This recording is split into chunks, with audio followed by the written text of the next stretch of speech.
if we want to bring the same thing to him, he is happy to hear it every single time.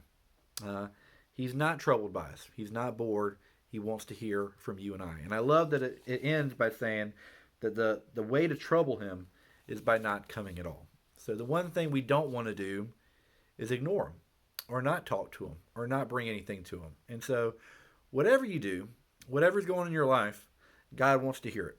He's got an open door policy. If you never heard of that, an open door policy means that the door is always open. You can come in anytime.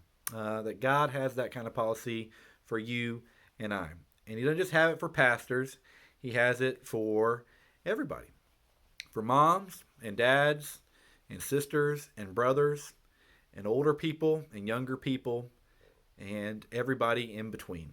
And so don't worry about troubling God with what's going on in your life. He wants to hear about it, and I want to hear about it too. But especially God does. So keep praying, and I'll keep praying for you.